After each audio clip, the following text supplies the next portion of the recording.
Hello everybody, and welcome back to the LJL Official, the Unofficial cast. I am still your host with the most, Alex, otherwise known as Lexi, go by Master on the internet. Of course, I am joined by the illustrious Have Good Brother duo that is Initialize and Nymera. Gentlemen, that was a game we witnessed previously of of Rascal Jester versus Destination Focus Me, but you know what, gentlemen?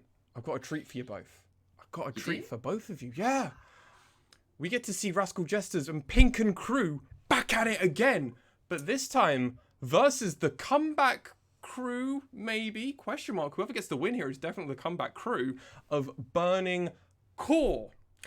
Now, these are two teams who, coming into this week, were 0-2, as Nymera has loved to coin this week. This is the comeback week. This is the prove yourself week. This is the don't lose more games or questions are going to be had on our podcast week. Things are going to get bad. Yeah, we're going to give some serious statements out on our podcast. By the way, you should go check out on our podcast, out on all major streaming platforms. Quick little plug there. Anyway, gentlemen, well, let's first do predictions and then let's dive deep into it, because I think that's the more sensible way. So who do you guys think's going to win this? I'm going to throw it to Nymera first, I think. Okay, well, right out the gates. I'm going with Burning Core. Okay. Both of these teams had awful goal difference of 50 in last week. Burning Core had minus 1.7k. However, that pales in comparison to the Rascal Jesters. They had a minus 4.5 thousand goal differential on average at 15 minutes last week. They got snowballed on. So I think that even though that last game from the Rascal Jesters was a good showing, you take Katarina away from Pink, and he did suffer last week. I'm expecting the same to happen today. Okay, now, Initialize. Your thoughts, sir? Whether this is just a little bit of me hoping for better from them, but I am going to give it to the Jesters. I have still got faith in Hatch and Mecha in Arts to be more consistent carries than what Burning Core have available to them. Yeah. And that's my risk. Even if Pink and Nagi are new, I still just have issues about, well, can Yuhi and Yu-Gi-Oh carry? And I'm not sure that's the case, whereas at least the Jesters can reliably carry through their jungle and AD carry, whereas Burning Core, to me, it feels like at the minute it's once or bust.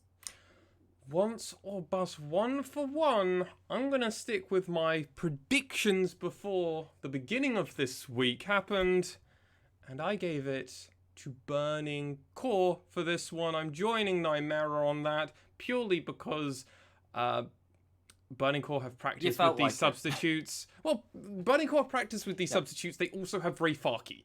And I don't like going against that. Also on our podcast, I really bigged up Proud how impressed I was. Even playing a Yumi, I was impressed with play, which is normally a difficult thing to do. I'm hopeful that they can have repeat performances, and I do agree with the fact that if Pink doesn't get that Katarina, we haven't seen the other two games where he played other champions wasn't brilliant, but I'm more than happy to be proven wrong, and Nagi definitely had some really good spots on Blitzcrank, so we are saying there is a chance, gentlemen, aren't we? So you're saying there's a chance. Saying there's a I think chance. so. Yeah, this is the game of the rookie mids. You know, Yu-Gi-Oh versus Pink. So we all focused on that naturally. That's a storyline to follow. There was a bit of an awkward kind of game from the Rumble, of course, on Pink. Yeah, that was awkward. I don't think you're going to be up against that lane pressure from Yu-Gi-Oh. So maybe this is a chance for Pink to strut his stuff as well. And we kind of need to see a bit more out of both of these guys. We saw a glimpse of the Cassiopeia looking okay from Yu-Gi-Oh last week after a bit of an ugly tower dive for First Blood, where he burnt some summoners. Been over that before. For Pink as well, the Katarina game, more aggressive, more decisive, more opportunistic. Agreed. That was what I wanted to see from that player. So hopefully both players step up a bit here.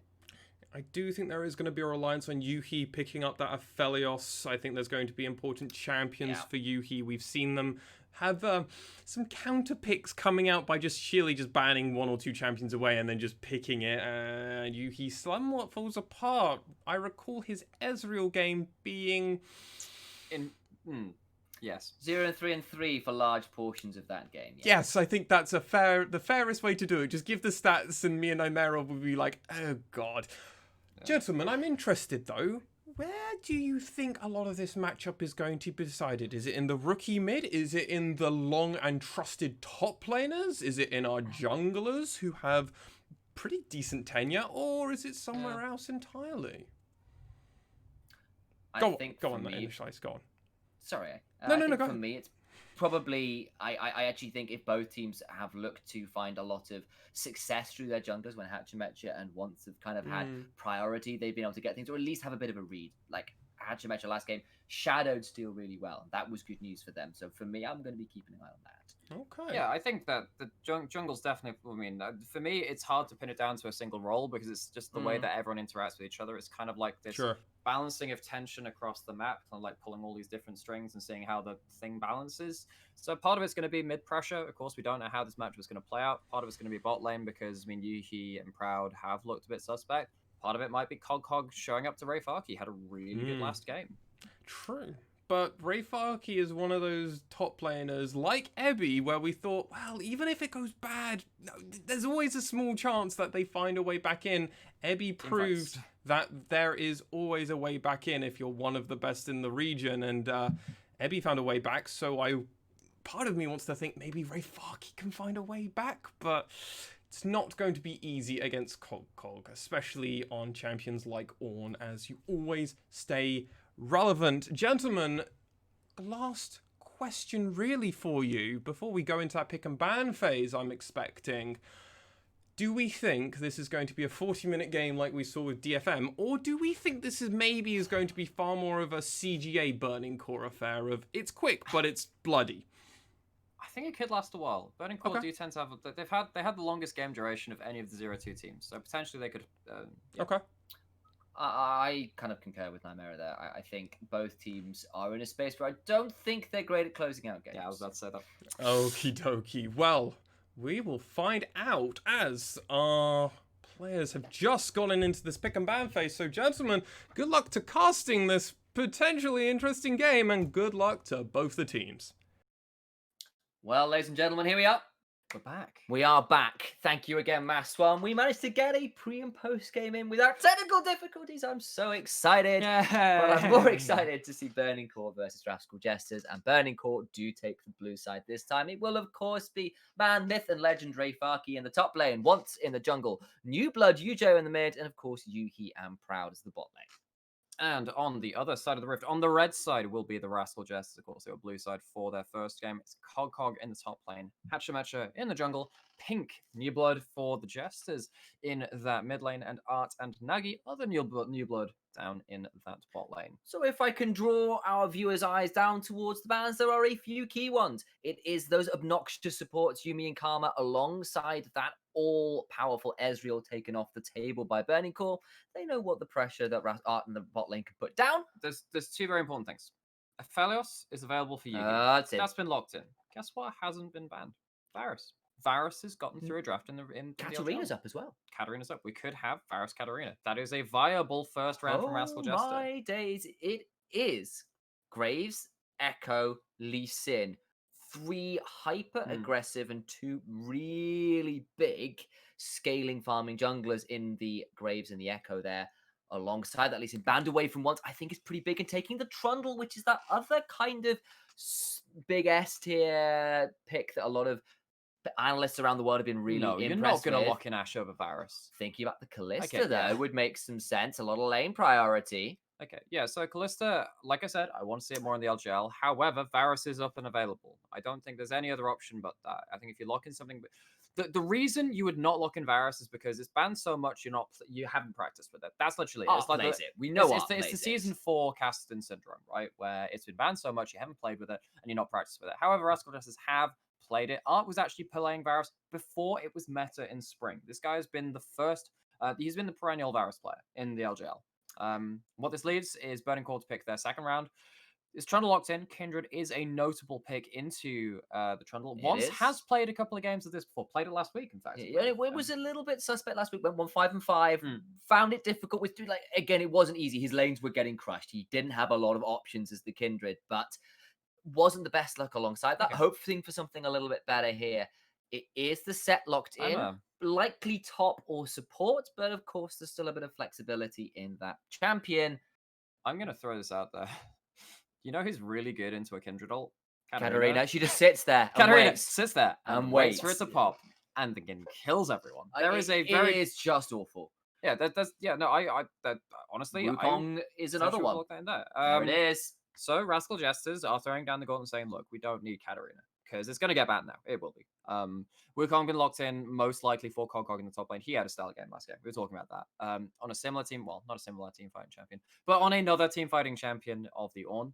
And honestly, LJL is not particularly a good Ornn region. I wouldn't necessarily say we have the best Ornn region or Ornn players here. Ebby is the one that really stands out to me. And Cog had a really good game on it. He did. I'd say that Ebby and Cog are probably the two I trust with it the most. There's a ban that needs no introduction. Ray Farkey's Darius is taken off the table. He loves it. We want to love it. We want to love it. It's been maybe when it unsuccessful. wins. Maybe when it wins a game. Maybe when it wins a game. Stopwatch has been the bane of that champion. Mordecai, so the AP Darius taken off the table as well. Death Grasp and Apprehend and big smacky metal club things. The bonks, the slices, all quite similar really. The ults are the big difference, let's be honest. Okay. Thresh is the ban away. It's a really good pick with the Varus because you can save him with the Lantern and Varus has none of that there mobility. None of that, their mobility. Yeah, it's the Katarina ban. Goodbye, Pink. It was nice knowing your champion pool. Well, this is just it, isn't it? I liked Pink on a more aggressive, more damage-heavy pick. If he's got something else in the tank, maybe a LeBlanc, something like that, I wouldn't be averse to it. So, support still up and available for Rascal Jester. Calm's been banned. That's one of the priority bot laners. Yumi's been banned as well. Nautilus is the last hook champion, which is more commonly seen. However, with the Aphelios locked in, we could still see a Blitzcrank. Not a fan of Blitzcrank into melee supports, particularly the tanks, because if you just hook the Nautilus, he just turns around and then gets the aftershock. He tends to kill you.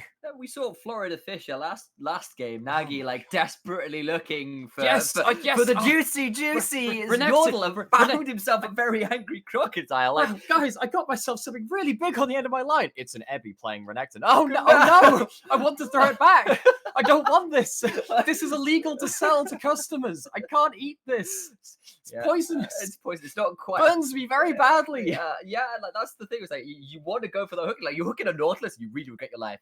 Okay, so enough memeing. Some picks we do have to pick up. Likely to be, I'm assuming Maokai. Maokai's top, Lulu bot. Yes. Lulu mid set support. Because Yujo did play the Lulu mid the last week. It's a great buff for the Aphelios and the Kindred. You've got double AD carries. And we have our first Malzahar. Okay. There it is. Okay. It's a very Jester's pick. It's point and click CC. So. Tell me about it. 55 champions picked or banned last week. This would be a new pick on top of that. This is the first Malzahar we've seen in quite some time in the pro level. So I'm presuming this is Malzahar mid and the Wukong top. Malzahar jungle. I think it did get a buff at some point. The minions do more work to jungle camps, I think. But I've got to remember. I've not looked into Malzahar jungle because I don't hate myself. The thing is though, I look at this now, there are a couple of things which are going to be very important. Does Malzahar have spell shield up? Because if he doesn't, then you can get cancelled by the Lulu very easily with your ult, with the polymorph as well. However, if once is ever caught out and there is CC and the Malzahar's range, flash ult into knockup from the Cyclone, into everything from Trundle and Varus as well, you're going to die. You're not going to get your ult off. It's very hard to position yourself well if you're behind in this game for Burning Core. You need to get yourself early vision, early pressure. Let's see if you can play around that. I think for the Jesters as well, there is something about putting your young mid laner who has been put in a difficult position, not expected to be the starting player. It's like he's been prepping for this. On a champion like Malzahar, who can flash and press R and do their job that easily, it means you can think more about what you have to do than just having to get your mechanics down. The Katarina works for him in the early game and that early mid because they just know the champion so well. We don't have to think about mechanics too hard because you just have it as muscle memory. Yep. When you have to move to things that aren't as much comfort, where you can start thinking about you don't want to be thinking about all the tricky interactions. Malzahar just kind of removes that extra level of thinking you sometimes have to do. Yes, that is what we know that champion to be. Just brain off. Back to Malzahar. I mean, the infamous one, the infamous stories, of course, Crown picking up in the finals, World Finals versus Faker in 2017. Allegedly, according to Ambition on his stream, the SKT were destroying everybody in scrims. And that was their that was their response to try and stop Faker destroying them. It worked. They say it had one win in scrims versus SKT and they lost 20 odd games. That was what the stories were coming out from that particular matchup was. However, that's a bit of a look into the past, looking into the present. Ray Farkey, this is his second game on Maokai. We were speaking, first game wasn't impressive for me. we were speaking about Ray Farkey playing this Maokai last week. It was his first game on a tank ever. His first game on a full tank ever. He played some subs like off tanks like Aatrox, like Renekton, a couple of other things, but Maokai was his first full tank pick. It wasn't that impressive. I was sat there, obviously, kind of off the cast. I was kind of sat in the back room, typing out some of the notes and stuff. He was okay. He was all right. There was nothing special. It wasn't Ray Farkey. So against Wukong, one of these other priority top laners now, he's going to have a bit of a rough laning phase because, Wukong does have that tank killing capability. And yeah, he's going to have to see if he can impact these team fights. So a few things that catch my eye for Burning Core here, though. He's on Aphelios. It's his champion, which he definitely is. It's his primary champion, yes. Proud, even when they looked pretty shaken up in their second game last week, looked actually pretty good on that set. Was the one person to find turnaround fight. So I'm glad to see Proud back on that set. Initiation, engage. All of that sounds good for a player like Proud. I've been very impressed by his set support. He picked it up in the playoffs too, and he not playoffs because they didn't make it that. But in the last couple of weeks, he had some decent set support games. He's not been bad at that champion. So I think putting Yuhi on the Aphelios, Proud on that set, and even Yujo had a pretty good Lulu game makes sense. And when you've got double AD carry to buff up with that Lulu, I'm kind of down for it. My question marks are, what is Ray Farkey on the Maokai going to be like? And considering that there are some weaknesses in the way the Burning Core play, do Jesters have the tools to take them apart? And Varus in the bot lane for a player like Art screams danger to me. It does. However, Malzahar takes a little while to come online. He really needs first item, which could be the JLP, could be the Ludens as well. I'm not sure what Keystone he's going to go. Probably Spellbook. Might see something like Glacial, or that's not really something you see out of mid lane from Malzahar. Could also go Comet, all the other stuff. He takes like 2-3 items to really get to that point where he's killing tanks effectively. So I'm looking at this Malzahar versus the Maokai. I'm like, honestly, that's going to be a bit awkward for him to start hitting there. However, you do have a Varus to kind of up that damage in the early game. I'm there with you, and this is, of course, the official streams game of the week. This is our kind of battle of the two last place teams. They desperately want to win here if they want to keep their playoff dreams alive. Burning Core just missed out the last time around. Rascal Jesters looking to improve on how they nearly took down CGA in those last playoffs, and they're in a difficult position with substitutes. We'll keep going back to that storyline because it is massive, but Pink and Nagy stepped up in the last game. They've got an option to do it now as we get onto the Rift. It's looking like the 5-man line of scrimmage. I don't think we're seeing an invade right now. Don't think we are, just given that they're fanning out. There are strong level 1 supports from both teams. However, Malzahar, not the most prolific level 1 champion, once going to poke the head in and get a ward onto the red buff of Rascal Jester. Is going to back, probably switch over to Sweeper, get that early vision control. And you were right, it was the spellbook call for the Malzahar. And poke Varus. I mean, is there any other way to build that champion right now? It feels like that's I'm aware I was being a little facetious. Come on now. But this poke Varus build is what has pushed Varus over the edge in terms of being an S tier pick. In some ways, yes. The problem I have right now, though, is that poke Varus still isn't great versus tanks.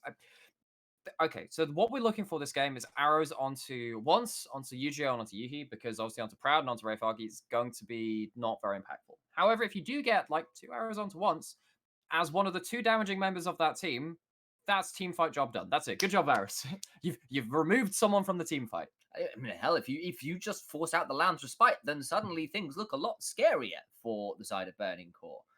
And the Jesters, of course, are going to want 1 or 2 items, and then they're going to spike super hard in that mid game. Varus gets cheap itemization fast with the lethality. Cog, once he gets a Trinity Force, is going to be doing a lot of damage. Early hook onto Proud, but Haymaker. Got ability. Is that? And of course, we talked about Malzahar needing an item or so, needing level 6 before he's doing damage. But once that's online, I'm expecting the Jesters to go hell for leather. So worth knowing there. So Aftershock was on Nagi, had all those extra resistances. Doesn't matter if it's true damage. Yeah. Center there, Haymaker hits. Gets all that damage registered. That's exactly it. Yep. True. That is actually not. I've not thought about that into Aftershock, but I'm suddenly seeing potentially why the set is quite useful into those tank supports down the bot side with the Aftershock pick. Even when you're support, Haymaker is a busted ability. It does a lot of work. It shields you. Base damages. Not heals you. Yeah, just the base damage is really high. And having true damage on any champion is worth noting. Right. It's particularly with the amount of free tank stats that supports get in that 2v2. It's very effective versus melee supports. But what about champions that have a true damage skin but don't have true damage in their kit? How does that work out for them? I think that's all of them, isn't it? Yeah, I think so. I don't think So any of them have true so damage. Echo, no true damage. Kiana, no true damage. Cog. Okay, a bit of a fight. We'll Probably no flash. Probably no flash. The mark is coming down. Once stepping forward does force a flash, but the slow comes in. And the Wolf's Frenzy is there. Ray Farkey desperately trying to get it, but there is the hop. There is the first blood. There is the DFM logo. They know who they're aspiring to be, though hopefully not after that last game. This could be a TP back here, actually. Once in the bush. Got to be very, very careful. Gonna walk. Chomp, gonna try and dance away, but once it's got those frozen domains down, the flash out of one, so I don't think it's gonna be quite enough. There's the dance of arrows, and the return kills in for Hachimechi. Got triumph. Ray Farkey now in trouble. The pillar is there, and it is disaster in the top lane for Burning Core. They thought they had been so clean, and Hachimechi counter ganks like a god. He counter ganks really, really well. The reason that Burning Core think that's going to work out, huge wave attack for Kogok. Think, okay, I'll teleport, get the wave. No, he teleports, gets 2 kills. Fighting in the bot lane now as well. Not sure it's going to lead to much as all the skills have just been used. Hachimechi coming out huge in this early game. We saw he's had 3 games of Graves thus far. His first game off of that champion, he's already making an impact. Pink taken pretty low versus the early laning prowess of Alulu. Yeah. Help picks is just literally point and click damage. Glitter lances suck. Polymorph is obnoxious, and Pink is just going to have to survive as long as he can in this lane until he gets some items and a level 6 to work with. The thing about Malzahar, I mean, back when I played kind of semi-competitive stuff back in the UK university scene, I was often put on Malzahar duty, as every mid laner was back then, because there are certain things that champion can do which are just so cookie cutter. You can apply them at so many different points in the game. One of the really big things that breaks Malzahar in the mid lane, he has this auto push mentality where he puts he goes like EQW, and he gets his minions out on the field, and he just gets to push everything for free. However, pushing means you are at risk from ganking. Gank number 2 comes in. Pink flashes out, and once will not be able to follow deep under the tower. But the Malefic Visions did not warn Pink of the incoming gank, and was therefore, unfortunately, forced to flash. Another decent gank from once and not punished this time. But Hachimechi's down on the bot side and off vision. Yuhi needs to be really careful. There's no way out in this bot lane, really. He's looking. Here we go. Frozen Domain comes down. That's a decent hook now onto Brad, but the teleport now being burned. Once it's over the wall, was looking to invade. Now Nagi's in trouble. Flashes out, but still gets hit by the edge of that Haymaker. And that help picks with the Glitter Lance does a little bit of work there. Does. Usually I was looking to reset anyway, so he just teleports to bot lane instead of mid lane and goes, hey, I'll just help out my team here. It's a good teleport. It means they will buy themselves the Mountain Dragon. As we said, the Malzahar not in position to really react to that. Doesn't have the ultimate. If he teleported in there, his impact at this point in the game, relatively low. So, early game, back and forth. Not actually one way or the other. Obviously, multiple kills, kill participation over to Hachimechi, and the 1 kill over to Kog'Kog. And we know how scary a Wukong can be. But with those early dragon stacks onto Burning Core and the kill onto the Kindred too. I'm not sure how many marks or whether that was a mark on the kill there. It was, yes. It was a mark. Okay, so it came through just in time, I believe. In that case, Once doing pretty well for themselves. Yeah, Once has got themselves a mark. I don't know whether they got the Scuttle Crab mark. That was the one thing I didn't catch. I think we got a little distracted by other things in life. So we'll have to wait and see. There are no better things in life than Kindred marks, and this comes as a man who put a lot of hours into Kindred. Death galore. Blood for the Blood God. Milk for the Cornflakes is my personal favourite of that. Somewhere out there, Warhammer fans are going to flame me alive. But alas, I enjoy irritating Chaos players. But that's for another time. You irritate me too, Sam. Don't worry. It's a habitual pastime. I am, in fact, your older brother. It's a way of life. Yeah, it is a way of life, pretty much. So Hachimechi Once are on the safe side of the map. Once sees with the sweeper. I think Hachimechi spots that too. They both know they're there. Okay, all right. Pyro in the top lane too for Rascal Jester means that Once doesn't want to walk in there. Knows his Gromp is forfeit and takes the safe way out.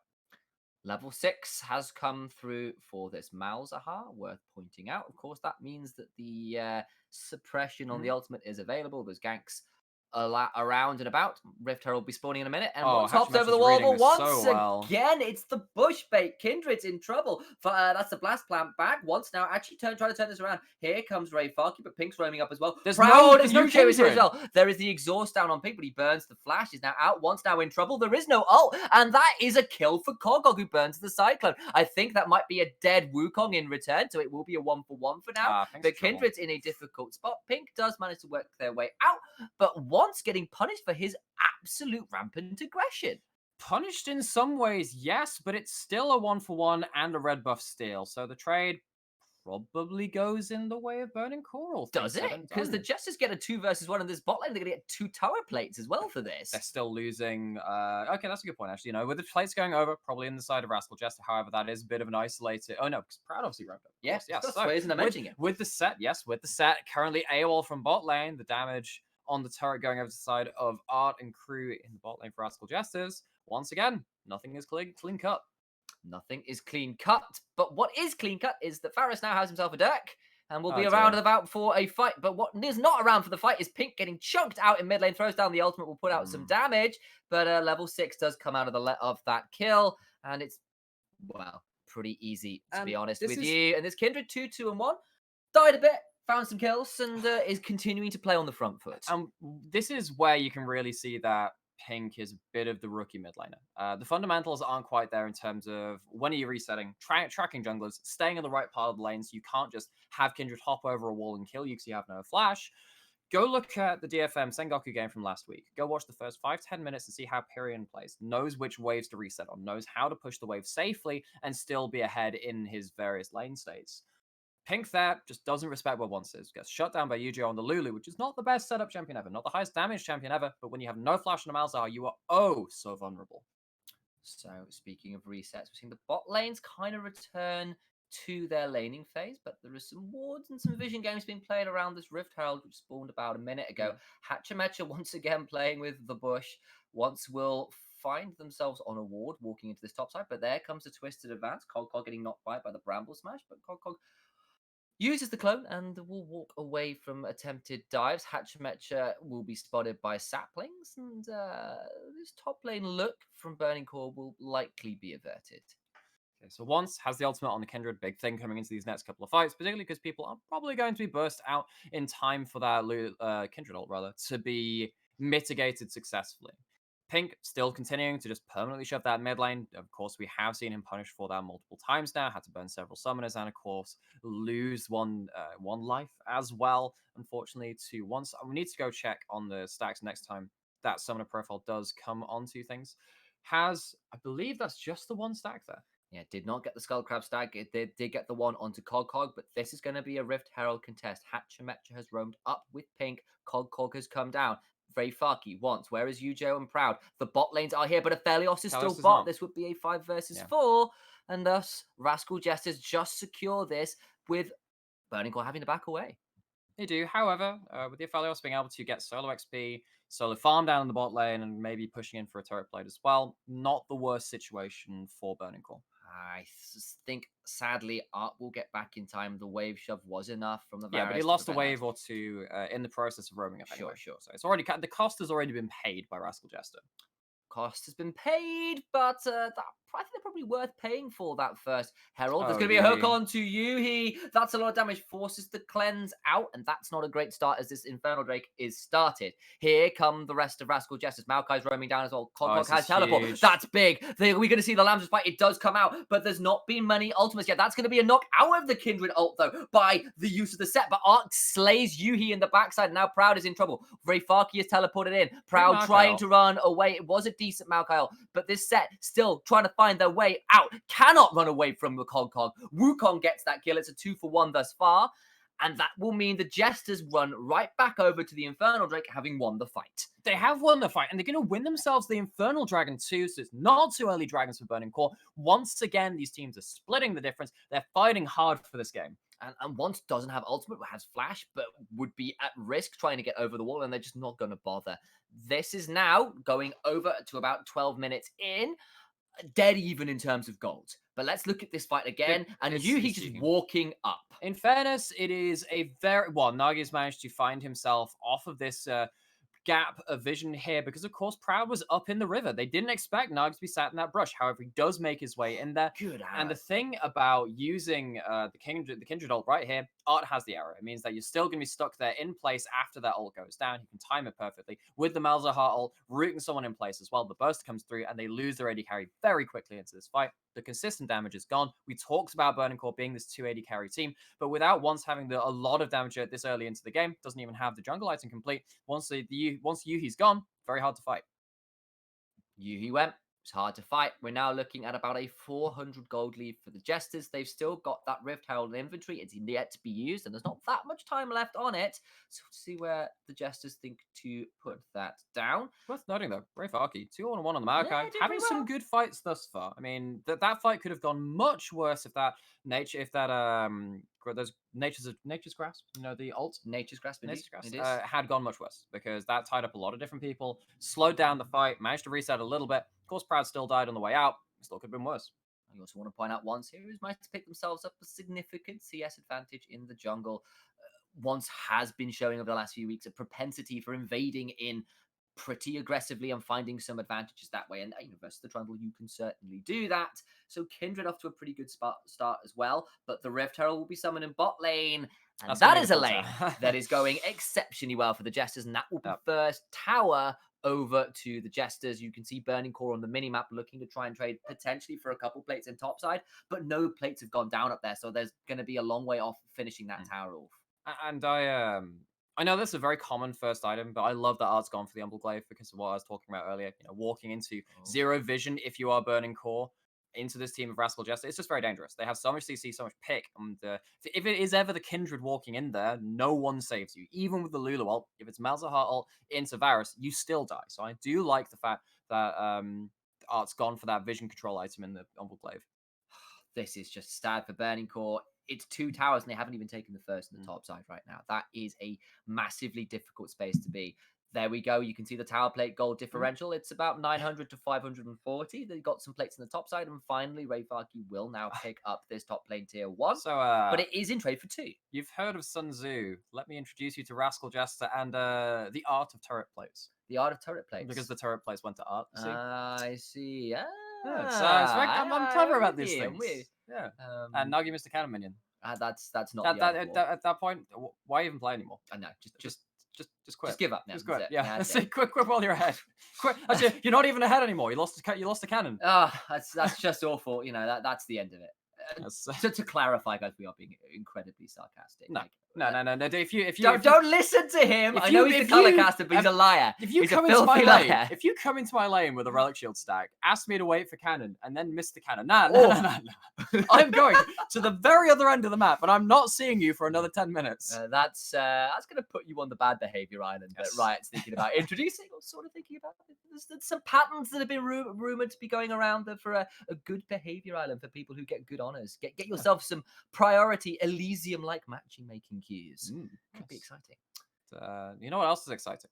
League of Legends in general. But in this particular game of League of Legends, lots of items I don't know about League of Legends. I'm not a massive fan. Yeah, honestly, there are better games. I love myself some Animal Crossing. Yeah, Animal Crossing is the real esport. It's like antique roadshow kind of presenting. That's how you do it.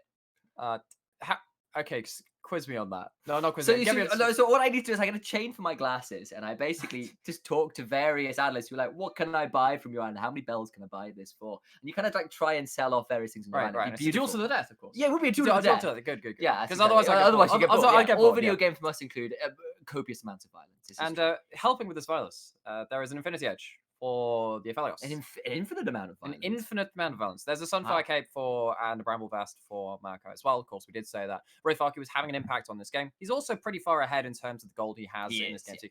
Although not necessarily ahead of his lane opponent, just ahead of the state of the game. That's kind of what I say when he's kind of relative power compared to the Wukong is pretty far ahead. No, not to the Wukong. Just in general. Yes, not to the Wukong because he has 3 kills. At that point, he's probably the one person like, okay, he's probably even to that. And of course, the Wukong's only on parts of items where it is a completed item and a Bramble Vest, which I think is potentially a little more powerful. Okay, Hatchimetra does get that Rift Herald up, and we're going to see a fight continue. Once is very, very low. There goes the suspend. The ult. Well, yeah. The death charge! Oh, not quite enough. A flash in from Hatchimetra. Can he get this kill? Not quite. Forces the flash out at once. And he lives on sub 10 HP.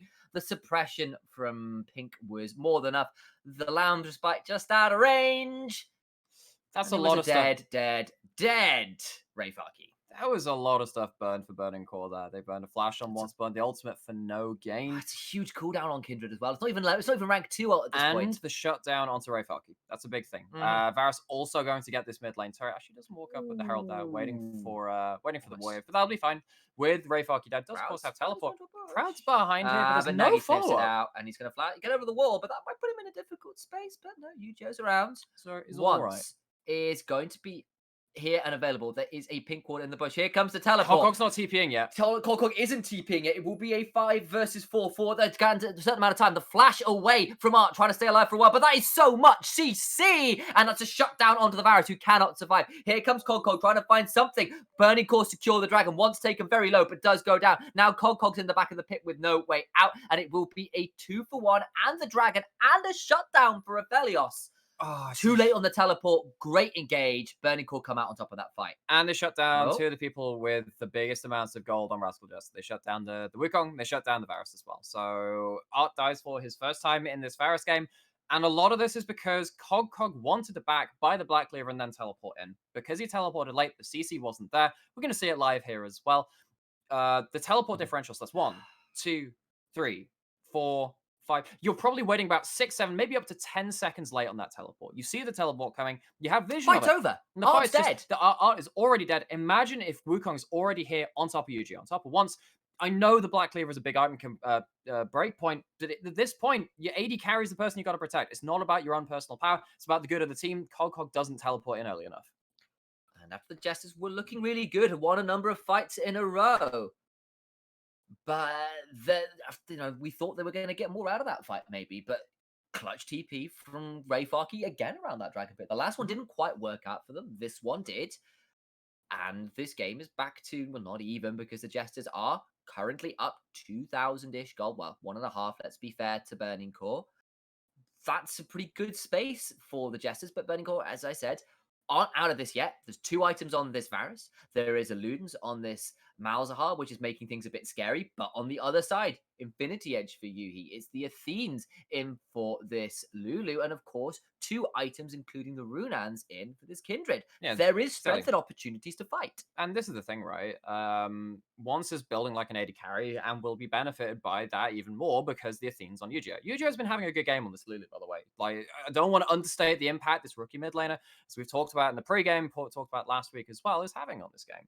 With that Athenes building up to the Ardent Sensor soon as well, it's going to be an interesting game to see if Burning Core can disengage from the initial engage from Rascal Jester, have Rayfarki buy all that time in the front line, and see if Yu-Gi-Oh! Can keep his carries alive. The Magic Blitzcrank bot is obviously a step up from an 8-ball and has suggested a 66% win rate. Or it's a chance of winning, rather, for the Jesters in this matchup as it stands. Yes, Blitzcrank of the pool. What is your wisdom? 66% to win for Rascal Jester. That's it. Pink taking a bit of a solo voyage into that bot side jungle of Burning Core does find you. Well, yes, does find Yu-Gi-Oh! I think it was on Vision there, and will be a red buff steal. Looks like not the biggest thing, but it's something. It's something of value. And red buff over the Varus. Yeah, and of course Varus can take that buff from miles away, throws out the piercing arrow, and picks that one up for themselves. Is up 40 CS right now. Got those 2 items. Got double longsword in. Probably looking towards a 3rd Dirk item pretty shortly. Again, it's not a very expensive item and just offers so much to Varus. My worry is, though, that because 2 dragons have been picked up by Burning Core, Rascal Jester, even though they have the lead temporarily in this game, they're going to find it hard to close. Could get stalled out. It could definitely get stalled out, particularly against a tank side laner, which the Wukong's going to find it harder and harder to chunk through in the side lane. At least hasn't gone for the Blade of the Rune King. Rayfarki can wave clear a tower for pretty much forever in this game. And you've also got the this 3-man, 4-man stack of the Kindred, Aphelios, and then the Lulu in the set as well. You're not going to break that easily because you're not monolithically far ahead. It's going to take a while to really break up in these team fights unless there's going to be a big objective fight. So, and Burning Core, because they have the 2 early dragons, are not obligated to take those. That is the state of the game as it is. We've got Burning Core not looking for fights. We've got Jesters who have hit their item spikes, such as it is. Ryala is now in for this Malzahar. As I speak about it, but a fight is now breaking up. Burning Core don't need to find a fight, but they're going for it anyway. They get a kill onto Art out of nowhere. Just run at the man and bring him down before he has any summoners available. Jesters caught out in their own jungle, and this gold lead doesn't mean all that much when the main carry is just deleted from the map. And with Baron up, Burning Core have 280 carries and a number of supports to keep him alive are going to start up the big purple worm. 2,000 gold lead for Art means jack all if you're going to get one shot. You don't have a Lulu to keep you safe. Cog is here now. Pink had to teleport in to the mid lane. This still could be quite dangerous, but it is 4v5. Crowds in the back. There's the face breaker. Doesn't really get all that much down. And that Cog is huge, but doesn't quite get as much as he would like because Proud is just a beefy boy in the front line. And with the health bar of the Wukong very low from that attempt to engage, this is going to be such a difficult position. Hachimecha has got himself no flash, but Art has respawned. That's that early in the game, and the Baron is still at half HP. The poke from Varus could still wreck Burning Core's hopes of trying to get in here. Lulu Wall and Kindred Ult still both available. Go. That is a huge amount of damage. There is the Wild Growth, and there is the Kindred Ult. It's keeping them alive for now. But they have had to pull away from the Baron, but the health bars of Jester still really, really low. But the poke is landing from this Varus, and it will prevent the Baron take from Burning Core. No deaths after Arts, and a lot of summoners and ultimates burned, but with this Ocean Drake available, the Jesters will gratefully secure this one for themselves. And look, this is not pretty. No. This is not pretty, but both these teams are fighting tooth and bloody nail to try and get an edge in this game. It's going to be the second Ocean Dragon over for Rascal Jester on the bottom side of the map, but who gives a damn about that? Baron is being started once again by Burning Core. What is it about Burning Core and crazy Baron starts? They're going to get it this time around. It won't be the two-man Baron fail that happened versus CGA. And Rascal Jesters... they peeled off of the Dragon to try and contest the Baron, but it came in too late. They needed to make that call a lot earlier. Burning Core burned their TPs, and with their health bars restored, secure Baron for themselves. And that felt clean to me. It felt pretty messy at first, but the macro, rather, not necessarily put it this way. Everything was up in the air, but the landing from Burning Core was pretty slick, actually. They know that Rascal Jester had used quite a lot of cooldowns, particularly the Cyclone in that last fight. They thought, okay, right, so we're probably not going to be able to be forced off the Baron yet again. They had the teleports available, going towards that Baron. They knew that the time taken to take down that Dragon probably going to take a little while, and it meant that that Baron was absolutely free. Thank you again to my colorcaster here for phrasing my thoughts a touch more elegantly. The landing from Burning Core was indeed slick. Let's see what they can do now on the next event, because League of Legends is not a one-and-done event. This is more like a triathlon, a decathlon. You've got to pull off multiple events, and this event is the Baron push. It's like Olympic diving, but you have to kind of like get out of the pool and do it again, like on a timer. Like you're just gonna dive right in, and you just keep doing it. Well, they've got to stick this landing. Yeah, they're starting the shove, and Burning Core continuing to move forwards once. Still hunting in this jungle. Up now about 50 CS on this trundle. Definitely having a stronger showing. Up 2 levels as well. That's good news for the Kindred. But Pink trying to play the map a little bit more. Going to try and get this tower in the against top the Baron buff. Try and get something for that, right? Makes a lot of sense. This is the thing about Malzahar, right? You know, he puts the spells on a wave. He runs away. He just walks away. That wave still pushes itself. And it means that you get to be somewhere else on the map for a pretty long time.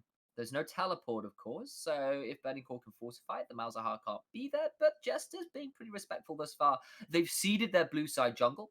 Burning Core just owned that now. It's not the Jesters any longer. Nope. But 3 items are in for this Pink is Varus, still and that's up on the top lane too. He's still keep shoving, and I think with the line wave clear of Varus, with the Wukong around, perhaps they can hold on to this inhibitor tower. We'll have to wait and see. Burning Core certainly looking to punish that 4-man stack from Jesters, and the Malzahar shoving on the top side just gets the wave in, actually doesn't continue to shove. I actually am not sure, even if Ray Farkey is hooked into tower, into a Varus ult, that he dies.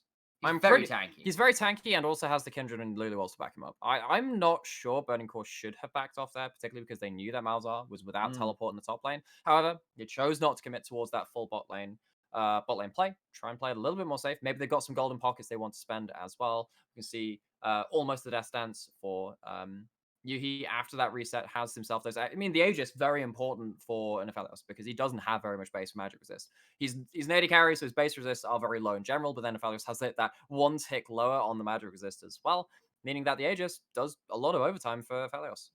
It's about 1,000 gold Baron power play thus far, and I think that's how it ends up, because actually not all that much there really, because of the lack of towers taken by Burning Core and just the good side shove from Pink being pretty good. So it'll basically just be the gold they get from Baron is the advantage they earn out of that play. They got But some it's bottom bought lane. them time, I think is perhaps more way we're putting it. It's bought them closer to that third item to Aphelios. It's bought them more time where this Varus will likely fall off, but he's got Executioner's Calling now, and that's good news. But like he's running out of item slots. Once just picked up a mark from the Krugs as well there. He's got himself 5 marks. So he has That's himself good news. range increase, has himself that extra attack speed on the Q. A lot of extra things kind of coming through for this Kindred now, and particularly when you're dealing against this front-to-back kind of team comp.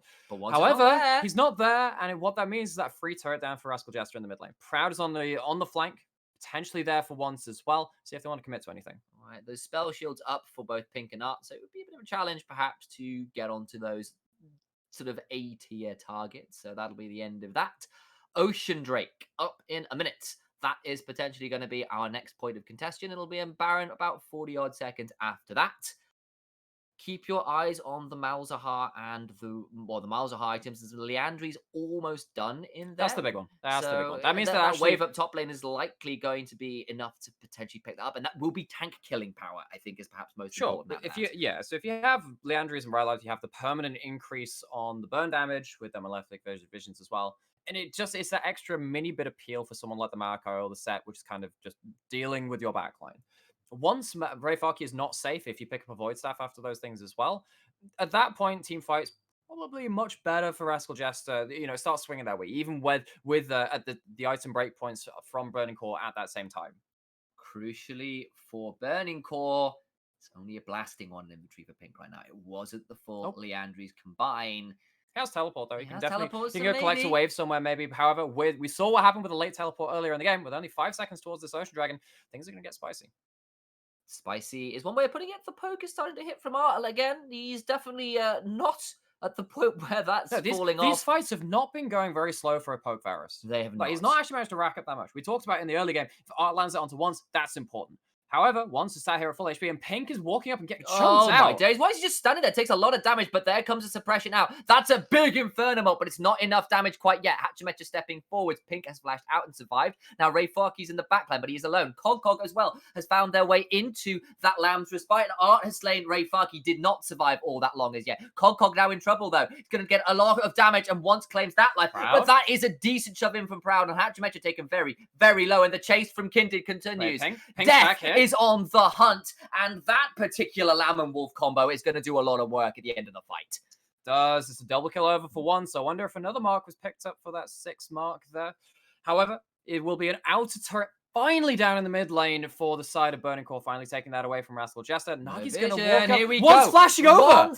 Goes in. He's looking for the 1v3. He's got 2. He's not quite found 3, but someone else in his team will pick it up. And once the 1v9 monstrosity who we know he can be doesn't int it this way around, he finds the clutch play. That will be Baron number 2, and this one's gonna stick. How does one sit in his chair with Coyotes that large? He's got an Infinity Edge. He got all of his item breakpoints, just comes in over the wall, doesn't need a damn Ardent Sensor, doesn't need anyone to help him. Well, I mean, I guess maybe he did at the end of that. Goes in, goes huge, and will buy his team a Dragon and buy them a Baron. All right, let's take stock. That looked like a great start of the fight for Rascal Jester. They killed off Rayfaki. They were poking people out. Then once gets onto a low health Cog and kills him. Then you get onto Hachimecha who got suplexed back. And then we'll talk about it afterwards because the replay will tell us more. Hooray, I finally get some chance to talk. That's nice sometimes, Isn't it? Yeah. Isn't it? Yeah, it's been a very active game for you here. Once had a very active game as well. And yes, as you were saying, Pink, this is my job to replay, Sam. The ult comes out of Pink. It doesn't matter. Once gets enough damage out and the rest of the team rallies up behind him. And Once is still in the fight. Even with Cog blowing the Cyclone, doesn't actually manage to get that CC down onto him. The Lulu ult comes through as well. And the fight at this point, relatively reset, except it's not because Pink's not hit. Because Art's at the back of the fight as well. Proud still has his ult. And even when Pink teleports back in, Hachimecha has bitten the ground. Bitten the dust. Bitten the dirt.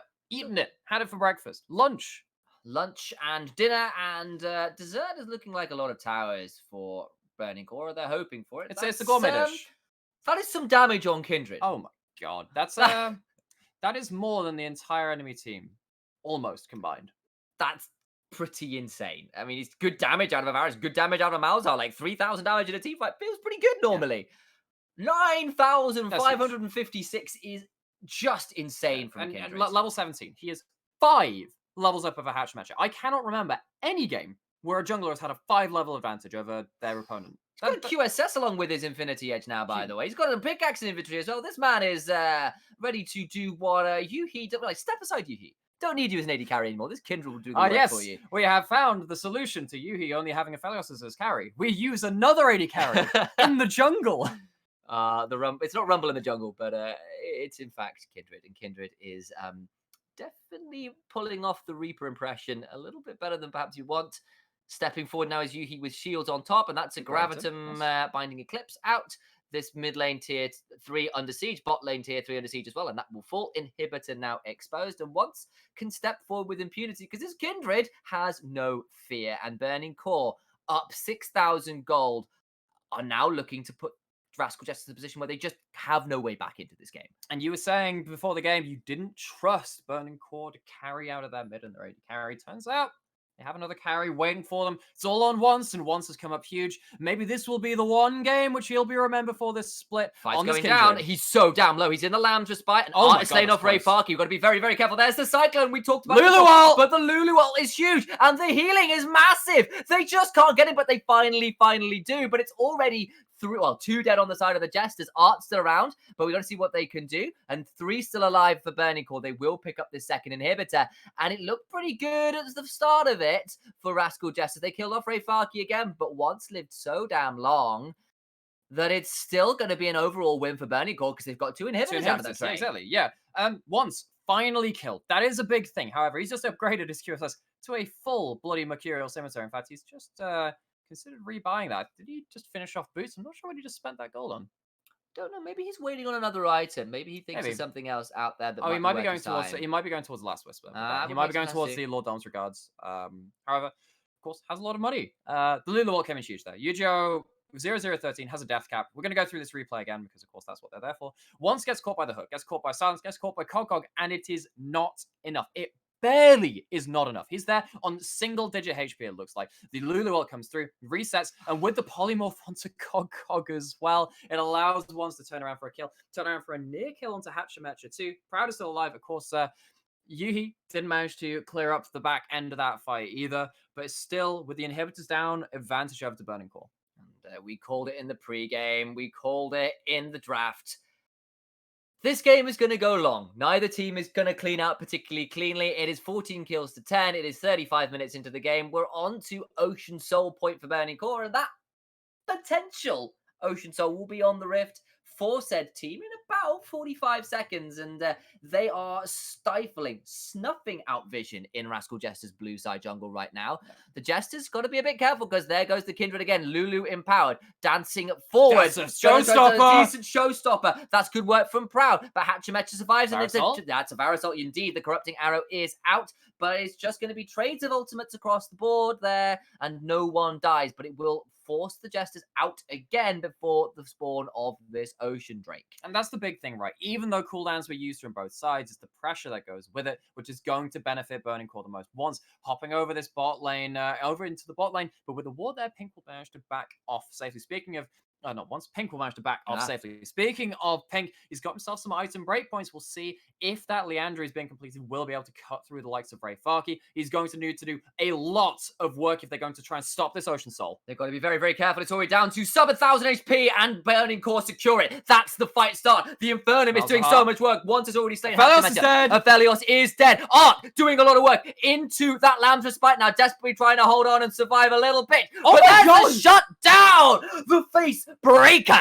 does all the damage required to shut down the Varus. There was no flash. There is no hope. It's Cog against the world, and Burning Core set fire to Jester's hopes of winning this game. There is no war in Ba Sing Se. Amongst other things, there are nothing of Cog might get away with his life at the end of this. He's not even going to get away with that, let's be honest. Yu-Gi-Oh! Not going to die this game. He's going to be supported by a teleport in from Ray Farky. The game will go over a tumultuous affair over to Burning Core in 37 minutes, or just over it. A hard-fought victory. Nexus turret's falling. I don't think it's in doubt. Don't think it is. We're going to see Hatchemecha respawn, but it's one Trundle against a absolute deluge of super minions. Burning Core will not go down 0-3. Rascal Jesters instead go to 0-4 as Burning Core themselves turn the first week around with a much needed win. And we talked about this week being the bounce back week. Rascal Jesters had their chance versus DFM. Burning Core snatched their chance versus Rascal Jesters themselves in their own matchup. We're going to take a little bit of time to think about what we're going to talk about after this game. Join us soon.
Hello everybody, and welcome back to the LJL Official Unofficial cast. Gentlemen, Initialize, Nymera, myself, Mars1, we're going to be giving you a quick recap. Right.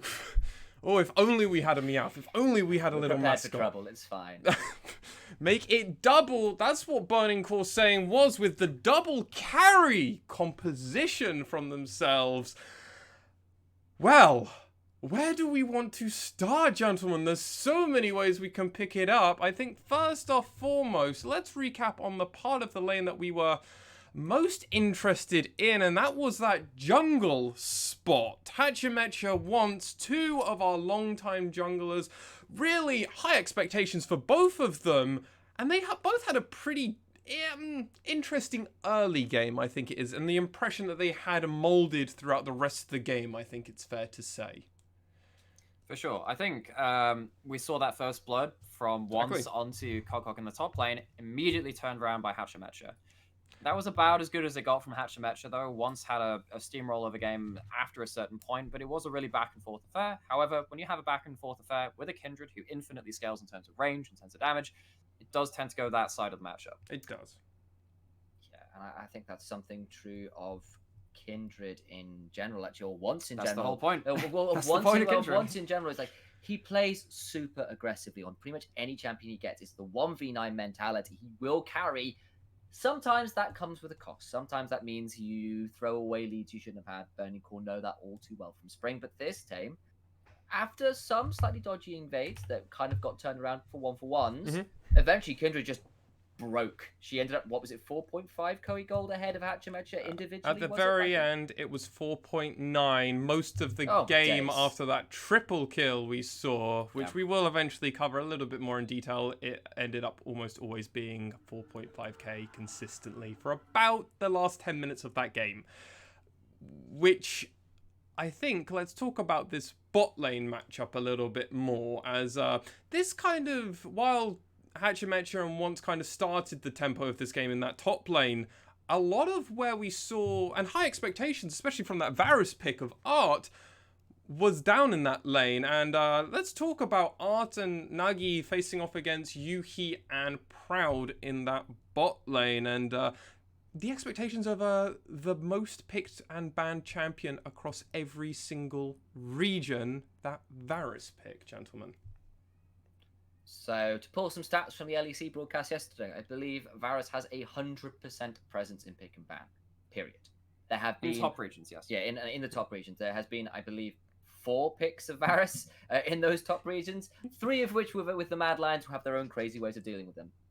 This time, it was looking good for Art. He was up 40 CS. It was, there was a good pick onto you as he walked into the Nautilus in the bush. Like, this looks fantastic. Could not survive the Bash Bros, though. That was his problem. Just couldn't survive put out damage. I'm going to throw it out there. That should have been a non-hit Varus. You cannot deal with tanks as poke Varus. Not when you don't have something like a Corki or a Zoe with you as well. That should have been a non-hit Varus. They ran out of damage eventually. And what that meant is that even though Art had a huge lead, just could never register it. I mean, you raise a really interesting point. I think part of the idea for not going for that was because you've got a Trundle on your team. Trundle's great at helping with that, and the Malzahar. But I think this is a really good place for us to transition over to these team fights. And this is where Burning Core started to find some edges in this matchup. It did end 19-12, and 12 wins throughout 12 kills throughout multiple team fights, especially when the first 2 of those kills were done in the top lane in the first 5 minutes of the game, doesn't set you up for a lot of success. And Burning Core showed superiority in teleportation, rotation, that's a big one. and objective control, I think, is fair. So where would you gentlemen like to go? As there's a lot of team fights we could be covering. Yeah. Which ones would you like to highlight? I'd love to really cover the one at just before 18-minute mark hits. Around Dragon Fight. Rayfaki teleports in on the Maokai. Yep. Kog'Og is recalling the top lane, and he continues to recall and not teleport because he has a lot of golden inventory. He goes back to complete the Black Cleaver, but he teleports in about 10 seconds late. But when those 10 seconds have passed, his entire team, the team fight's over. Art's dead. His team can't fight anymore. Game's over. Well, that fight's over. That fight was over, yeah. Pretty much. And that's it, isn't it? It was a 4 versus 5 when Rascal Jesters had the advantage. They were looking to push it, and they were a little bit slow. And the rest of Burning Core punished. In fact, I do want to kind of touch on, as much as Once was the hard carry, and he was a superstar in this game, the TPs from Maokai were fantastic. And actually also, Proud Set. Another game that looked really good. Superb. Really, really good. The Bash Bros of Maokai and Set made Varus's life a living hell in every team fight he tried to get into. It almost makes me wonder, is there maybe a support currently in the meta that Proud isn't strong on? We currently haven't seen a bad game from them. Even when they lost those first 2 games of week 1, Proud is still performing really well. Maybe the team's starting to gel together, and Burning Core, when they seem to gel, do seem like a really solid team. They're fun. They're so fun to watch. Yeah, go for it. No, it's agreed. That was okay. all it was. Okay, we're all in agreement. Shrug. We're all in agreement. Let's really highlight on the next team fight, the next big team fight that really happened, which I believe personally was a big decider. We saw basically Burning Core forcing this Baron play. And then the Rascal Jester start taking the dragon, and then they go, oh no, we're going to fight you over Baron. Pull them off eventually with no one dying from what I remember. Basically forcing them... It was a close run affair, but yes, no one died. Forcing them off, and then they're like, well, we're just going to get away with it. I think Art died at the very beginning of that, and then Art he died before that fight came in. It was back. A 5v4 in which Rascal Jester peeled them off, and then restarted. Yeah, and then they were so late in making the call of either we're going to force this dragon down or we're going to fully commit to whatever fight we can get. Ended up wasting another 10-15 seconds going up to then realizing the Baron's already dead, we can't fight them now, going back down to that dragon. And I think that was a part where the game started to crack open for Burning Core because they were able to get a bit of gold back. And at that point, Art had a 2k gold lead, which... in all fairness, basically he retained throughout the rest of that game. Now imagine if he was on hit Varus. Yeah, it's a big thing for me. It's a big thing for me, right? Because if you're diving in as this Maokai, and Art is not the target, that Mako just straight up dies. Yeah, straight up dies. You lock someone in place, and the Varus wails on them, and you don't run out of damage like you do with the Poke Varus. I mean, we saw the big fight around kind of the mid inhibitor, where once lived on like sliver of HP, gets the ult from himself and then Lulu. If that's an on-hit Varus, he can clean up that fight. He absolutely can. It's not like your arrows don't do damage in that on-hit Varus either. I think it's a bit of an awkward build because he gets you the lane priority, but they just didn't snowball off that well enough. And then late game went the way of Burning Core. Yes, Initialize? I saw you breathe in. Yeah, just to bring it back to the Baron course again. Like, I've been actually quite impressed with the bold calls the Burning Core have made over the last ones. It didn't quite work out versus CGA because of the position they were in. Yep. But I appreciate the attempt at the two-man Baron. It nearly worked out. If they'd managed to sneak once in there before the re-engage with the flash over the wall from Gango, they could have picked up that Baron, stalled it out. This time again, that decisive bold Baron call, the double TP back in, what got them the time to scale up and get to the point where Varus wasn't blowing people up.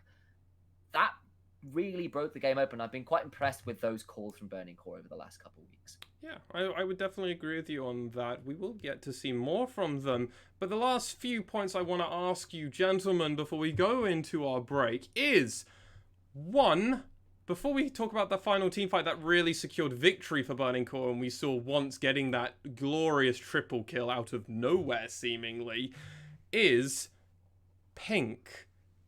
Playing the Katarina, we were very impressed, I think, throughout his ability. He was playing all around the map. Yes, he did lose that game eventually, but they played pretty well on this Malzahar. And Mary, you were saying you've had competitive experience on Malzahar. Okay, not quite to that level. No, but you understand where I'm going with this. He had less of an impact in Yu-Gi-Oh! Well, didn't take a kill, didn't die, Yep. Perfect support record. The thing for me is that basically Yu-Gi-Oh! Did what Pink couldn't do that game, and even though he had somewhat of a quiet game, right? He wasn't the guy picking up the kills, he just didn't leave any openings for him to be abused. Pink very much did. And we saw a little bit of Pink's inexperience, the positioning where he got picked off early in that fight around the dragon, where he was just hanging around by that wall next to the mid lane, just that 2-3 seconds too slow of where he needed to be, and he got punished for it. Well, I mean, I think the first 5 minutes when Once went in for the second gank of the game after getting a successful gank and then dying to Hachimecha, going in on Pink, who just had no vision awareness, promptly then had to burn his flash and then was very vulnerable for a lot of that game. And the vulnerability of Pink is definitely something I'm concerned about. But let's talk about a little bit something more fun. That team fight where Burning Core got themselves up to Dragon Point, not the soul, just the threatening of it. That one. And then basically Proud is able to get a two-man ultimate. Rayfarky zones Nagi, Art, and part of Hachimecha for so much of it. The game was just over after that team fight, gentlemen, right? In a lot of ways, yeah. I think that got to the point where effectively, on even footing, it just looked like Burning Core couldn't lose a team fight at that point. You know, with the Lulu ult stopping you from picking off one of the two carries, and even if one of them did die somehow, the other one just kind of picked up the slack. And unless Art could detonate someone from 100 to 0, they were just going to come straight back to HP full health because there was a Lulu, because there was a Lamb's Respite. Like, that is a nightmare to work through. And as good as something like a Cyclone is into something like the Lamb's Respite, not enough.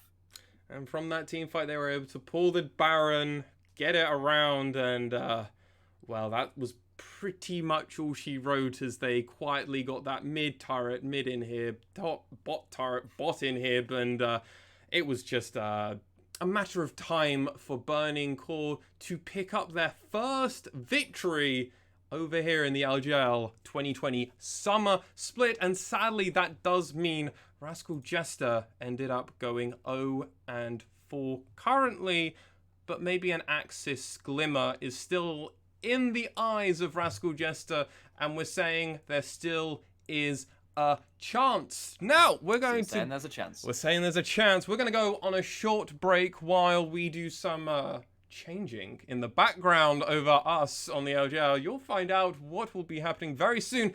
But we'll also be coming with action for Axis facing off against Burning Core. And we'll see you right after this break. See you soon.